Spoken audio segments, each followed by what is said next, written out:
It is the fourth Environmental Protection Dialogue-EPD, which the Center for Environment Justice (CEJ) hosted in Zambia.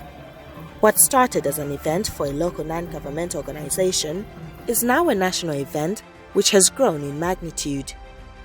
EPD is by far the largest environmental event in Zambia, which brings together environmental activists, academia, civil society, policymakers, diplomats, students, traditional leaders, and several other stakeholders. The 2023 edition of the Environmental Protection Dialogue was held at the Kenneth Kaunda wing of the Mulungushi International Conference Center from 11th to 12th October. A record 250 delegates attended the event. On the first day, the ceremonial opening of the EPD was held. Center for Environment Justice Board member Emmanuel Mutamba welcomed the delegates. Honorable Minister, we sincerely appreciate your presence today, as it underscores the significance of environment protection and equitable access and its benefits. The leadership that your government has provided sets a powerful example for all of us, demonstrating that environmental issues are top priority in our country. As we embark on the discussions that lie ahead in this year's EPD and the actions that will shape the future of our environmental protection and justice in Zambia, we do so with your support and encouragement. Together with your leadership and the commitment of all stakeholders present, we can forge a path towards greener, fairer, and more just Zambia.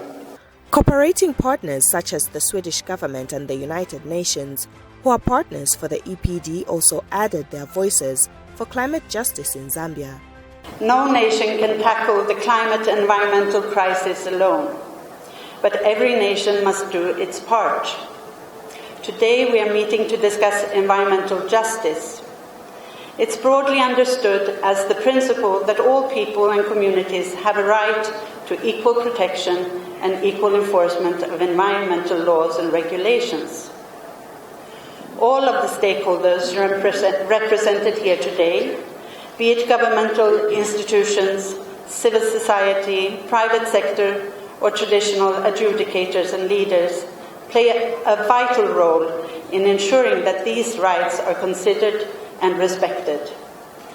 As UNDP, we are proud to be partners for this important initiative, recognizing the strong partnership that we've built over the years, not only with ECJ but also with the government of the Republic of Zambia towards environmental protection. Our programs, especially on promotion of the green economy to support ecotourism, towards biodiversity financing, are some of the key areas where UNDP and indeed the UN family continues to partner. As we approach COP28 in Dubai,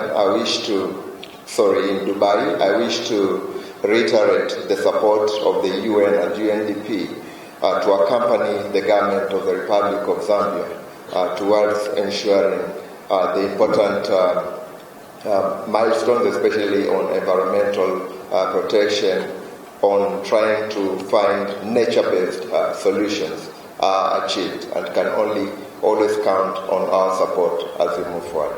The Ministry of Green Economy and Environment is a government arm which is tasked with protecting the environment, and it is working with CEJ in many areas. At EPD, the ministry appreciated the role the Center for Environment Justice is playing in providing a platform for stakeholders to find solutions to the nation's environmental challenges. My ministry believes that the Environment Protection Dialogue is one of the fora designed to seek solutions to the various environmental challenges that we face. Zambia, like any other country, has several environmental challenges that we must deal with, including pollution, water and soil pollution, land degradation, loss of biodiversity, and climate change. The EPD, underpinned by its theme, environmental equity and eco protection, endeavors to provide policy-driven initiatives that will facilitate the achievement of sustainable development. I wish to take this opportunity to encourage the Center for Environment Justice and its partners to continue on this noble path. I call upon all to join and add a voice to the dialogue and reinforce government's commitments to greening our economy and environment for generations to come. Green Economy and Environment Minister Colin Ndlovu was the guest of honor at the 2023 Environmental Protection Dialogue. However, Mr. Ndlovu did not make it to the event as he was represented by Tourism Minister Rodney Sikumba. Distinguished guests, ladies and gentlemen, environmental protection and management cannot be done by government alone, and hence the number of our partners in here. It requires concerted efforts from various players in society, local and foreign partners, decision makers, government officials, traditional leaders, non-government organizations, communities, and private companies. I will harp on a bit on traditional leadership. We have learned from the past, and we're continuously learning that whatever projects that you get to embark on in the various communities needs to be under the hand of our traditional leaderships. There is no known project that I have seen which, for lack of a better term, that has flown if it has no participation of the local leadership. And the simple reason is because our traditional leaders, who we have in our midst here, have the ability to guide their subjects, their subjects, to be able to embrace those particular projects. And as government, we are looking at the bottom-up approach. I therefore strongly believe that the Environmental Protection Dialogue will be a formidable platform for enhancing environmental accountability and creating space for making national development pathways to be socially, ecologically, and economically sustainable. Over 15 traditional leaders from all 10 provinces of Zambia attended the 4th EPD. Paramount Chief Chitimukulu of the Bemba people of Northern Province spoke on the need for traditional leaders to be given capacity building in environmental issues. The problem we have is we don't have knowledge. We as traditional leaders, we don't have knowledge. We are not taught these things. We are not briefed. So I would like to appeal to the Honorable Minister to have, at least we traditional leaders, we must have seminars, workshops at the provincial levels where at least we can learn some of these things. When we say promote social equity, justice, environmental equity, we don't know those things. We lack that knowledge. So as long as we lack that knowledge, then we can't impute it to the community. So most of the problems we are getting in the villages, in our communities, is because we traditional leaders do not have adequate knowledge or information. Because knowledge is very critical in every area. So when we lack it, we gamble. And when we gamble, those are mistakes. In an effort to appreciate the gains that have so far been scored in protecting the environment by government, the Center for Environment Justice awarded President Hakainde Hichilema for the many strides made so far. Specifically, the creation of the Ministry of Green Economy and Environment in 2021 was noted as the biggest achievement made so far. Former Secretary General of the Council of Churches in Zambia, Reverend Susan Mutale, read the citation for President Hichilema's award. We commend President Hichilema for his outstanding contributions to environmental sustainability and climate resilience. His visionary leadership sets an inspiring example for leaders worldwide, demonstrating that a harmonious balance between economic development and environmental stewardship is not only achievable but imperative for a prosperous future. His leadership has been instrumental in advancing our nation's sustainability agenda and safeguarding our environment for current and future generations. We commend his outstanding commitment to environmental justice. First Quantum Minerals, which was one of the main sponsors of the event, spoke to the delegates. The flag you are about to unveil today is not just a piece of fabric, it is a powerful emblem of our shared responsibility. It signifies our commitment to fostering partnerships among state and non-state actors, bridging the divide between the public and private sectors, and recognizing the indispensable role that each stakeholder, like First Quantum, plays in the conservation of biodiversity and responsible natural resource management.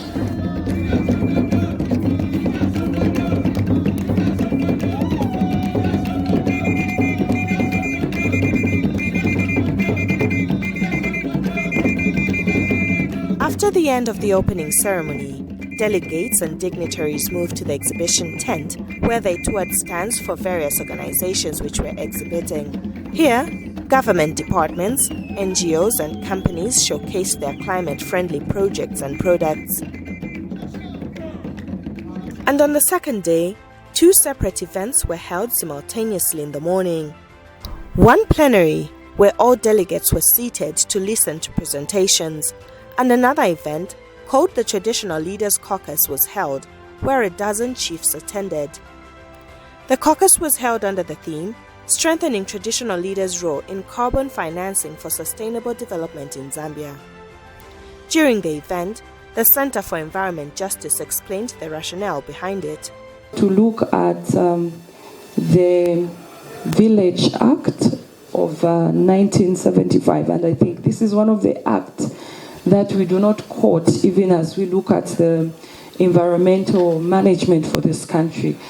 I recently came across this act as well because it seems we've forgotten about this Village Act, but when you look at it, it has a number of issues that would help even as we discuss issues of the environment. So we hope in this deliberation we'll be able also to kind of also look at some of the gaps that are existing and see how we could, together with the traditional leaders, the civil society organization, the private sector, and indeed everyone that is mandated to enforce or to protect our environment, that we shall be able to have a fruitful discussion. On behalf of the traditional leaders, Chief Chisunka of the Ushi people of Mansa district, who is also chairman of the House of Chiefs, called for collaboration between traditional leaders and the civil society. In our ongoing dialogue today, I encourage open and honest discussions on environmental protections. Strategize, let us share experience, best practices, and innovative solution that can adapted to the betterment of our regions. Other institutions also made presentations to the chiefs during the meeting. Zambia is losing forest and other vegetation cover at a worrying rate per year. Royal Highnesses, achieving the sustainable use of natural resources requires concerted efforts and your support, since you are custodians of local knowledge and culture and most of the forest ecosystem. But I would like to, I think, to engage the rest of us together with our Royal Highness on an issue that is really, really of concern to us, and that is fires. Annual fires. Fires which people get up and burn. And I would like to speak on of it, knowing that in this room we have got the help, because the Royal Highnesses are able, are capable of helping us really stop this business. Besides restoration, the other thing that we look at is the offsets. Because we do realize that there are certain areas after disturbance we can never restore. For instance, the pits, they'll remain the way they are. we can just stabilize them. Dumps, we can just stabilize them. And when the traditional leaders started discussing issues to do with the environment in their respective chiefdoms, the conduct of companies implementing carbon credits became controversial. Our experiences have shown that supporting companies, whether they are NGOs or another, behave like they are the sole owners of the project rather than facilitators. That's what our experiences have shown. We must have a discussion on this and agree that sharing mechanisms should favor the community more.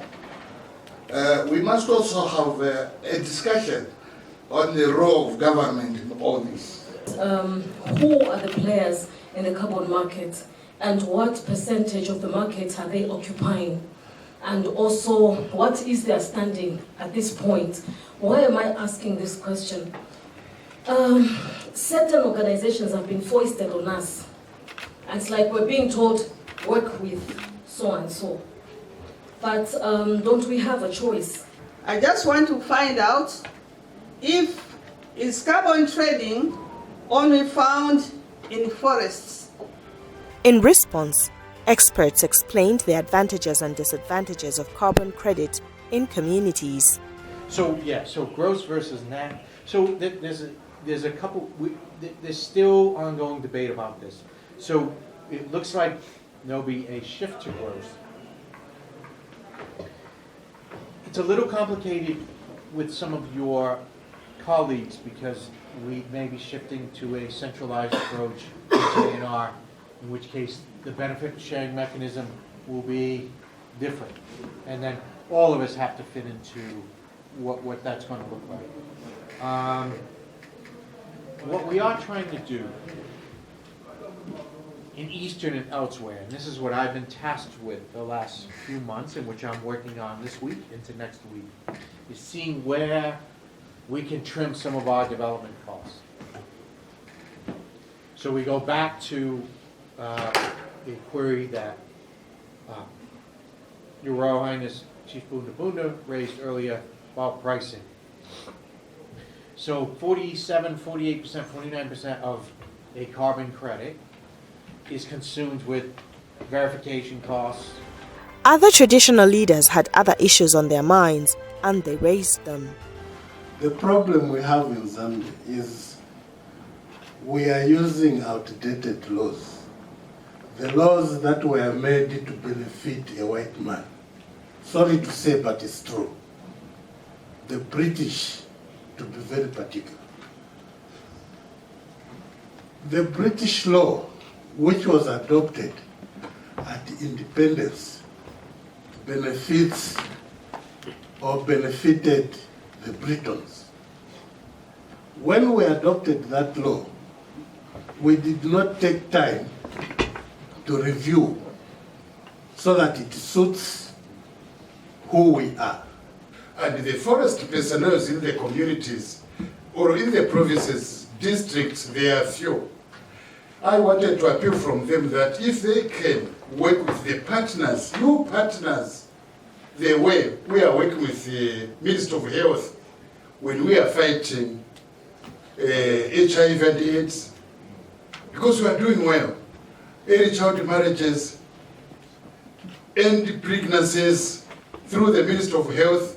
I think that those areas we are doing well because we have been involved and we are being engaged by the Minister of Health, Minister of Education. But if they can be alone themselves, the green environment without involving us, I think we are going nowhere. And in the afternoon, more presentations were made. An official from the Zambia Environmental Management Agency, ZEMA, presented the agency's role and later took questions from delegates. DDT, a chemical pesticide that is still in use here in Zambia, was banned in America in 1972. Here we're using it both in agriculture and also in trying to address the mosquito issues. They stopped it in use in agriculture, but it's still being used to address the mosquito issues. The difference between the USA and Zambia is that Zambia is a dualist state. What that means is that the decisions that are made at international level do not automatically bind us as a country. We use them for persuasive value in the courts of law. So when a decision has been made at international level, the Ratification of International Agreements Act require that it goes through a domestication process. So in a case that I report to them and we don't do anything about it, what step can I take, or who is the person I can go to, the necessary authorities in that case? If ZEMA fails to act, the next body that you can complain to formally is the board. From the board, the minister, and the minister you can go to court. But my advice and experience has been dialogue. That even before an appeal is, because when you lodge an appeal, you automatically put me in my defense. But for environmental protection, our approach has been, as an agency, we cannot be defending. Because if the agency is a defendant, they will side with the polluter in terms of the law. Even in the various court matters where ZEMA has been sued, I always talk to counsel on the other side that ZEMA should not be a defendant. ZEMA should be a witness or a co-plaintiff, because when I'm defending, I am agreeing with the polluter that I'm supposed to be regulated. The Environmental Protection Dialogue later entered the group discussion stage. Here, delegates were broken into groups where topical issues were discussed. During the closing ceremony, the Center for Environment Justice thanked delegates for overwhelmingly coming out in large numbers for the 4th Environmental Protection Dialogue. I just want to say thank you really to all our convening partners first and foremost. It wasn't the easiest this year because of the sheer amount of commitments that were levied on CEJ. Coming from the EPD, the 3rd EPD, there was a challenge and a call at the same time that we needed to ensure that the EPD should change from a platform that necessitates dialogue to a platform that moves dialogue into action. In the end, various delegates appreciated the time they spent at the 2023 EPD. Okay, attending this dialogue, first of all, I would like to say it's very important for us adults, since we are the future leaders of tomorrow. So by doing so, we can help inform decisions that can help mitigate the challenges that we are facing in terms of voice degradation, land degradation, pollution, and other things that are happening out there. So in this dialogue, I've learned the importance of youth participation and also the importance of informing decisions and also taking part active in doing this. One of the key points for me is that the youth out there should know that environmental well-being is interconnected to the economic development of Zambia. Therefore, we should take care of our environment for a cleaner and greener environment, because only from that can we have a better economy. Yes. So first of all, we need to understand to say that the environment is a place whereby each and every person deserves to have a safe, clean and healthy in it. And for us to do that, we need to protect it. According to the Constitution of Zambia, Article 255 and 257, it says that each person is entitled to a clean health and clean health and safe environment. And it's also a duty for every citizen to participate in maintaining this clean and healthy environment. So whatever we do, we need to protect the environment. From what I've heard the last 2 days, especially when it comes to youth, but also the traditional leaders, I think the solutions are all there. It is really just about how we can galvanize that momentum and move from pilots and reports and research to action. And certainly as UK government, we want to be part of this and support the Zambian people in doing so. So the reason why we supported this fourth EPD is that we realize that issues of environment affect us all, and so there's a need for us as partners, government and our communities to take part in these deliberations and see the way forward on how best we can protect our environment better. When it comes to issues of market development, MICC, we are more focused on the commercial side, but the partnership with CEJ gives us impotence also through them to have some kind of influence in terms of policy issues, because we are not advocates, policy advocates. We concentrate on the development of income generating activities for the smallholder farmers through the engagements with the private sector. So while we are promoting the income generating activities on one end, we know that as the farmers continue to expand their production, definitely there is an effect also on the environment. With the success of the 2023 Environmental Protection Dialogue, the Center for Environment Justice is looking forward to the 2024 edition of the annual event. This year's EPD has been quite a great success. If you look at from the theme environmental equity and eco-protection, this is a very wide and quite challenging theme. And if you looked at the cross-cutting in terms of the partners that came on board, we had private sector, we had government, we had other civil societies.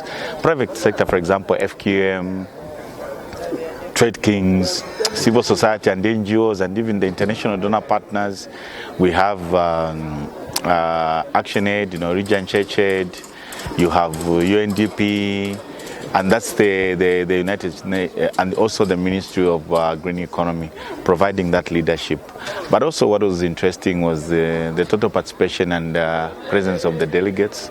You know, every dialogue of every gathering that you put together, the biggest challenge is to have the right delegates and the cross-cutting, or rather cosmopolitan. We had the delegates from the diplomats, we had from the private sector, like I indicated, civil society, private sector, students, youth movements, the media itself, and then government who provided, and also the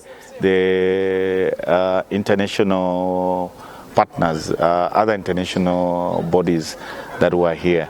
So we don't take it for granted as an institution. We're so grateful.